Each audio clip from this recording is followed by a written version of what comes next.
আজকের এই বৃষ্টির দিনে জয় গোস্বামীর একটি বিখ্যাত কবিতা হাঁস, অসাধারণ একটি কবিতা, যেটা যতবার পড়ি আমার মন ছুঁয়ে যায় এবং আমার নিজেরও ভীষণ ভীষণ ভীষণ পছন্দের একটি কবিতা। তুমি জানতে না বুঝি আসলে স্নিগ্ধতা একটি বর্ষাকাল? কেউ বলেনি তোমাকে সে এমনই এক বর্ষাকাল যে নিজের ইচ্ছে মতো সারা বছর ভেসে বেড়াতে পারে, ভেসে বেড়ায় আকাশে। আজ এখানে বৃষ্টি হলো খানিক, তো কাল ওখানে বাদলা, সেই সঙ্গে থেকে থেকেই ঝোড়ো হাওয়া আর ঘূর্ণি বাতাস তো আছেই। আমি চোখ বন্ধ করলেই দেখতে পাই।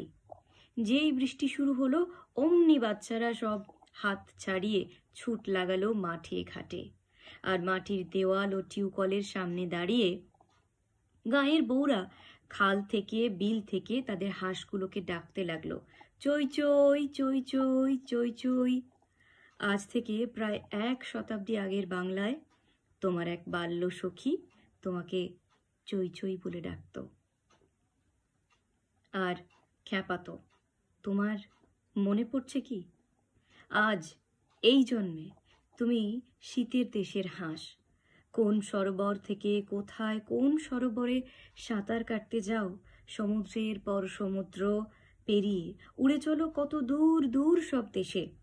কিন্তু এবার এই জন্মেও একজন তোমাকে তোমার সেই 100 বছর আগেকার ডাকনাম ধরে ডাকছে, একেবারে নিঃশব্দে ডাকছে, চই চই চই চই চই চই।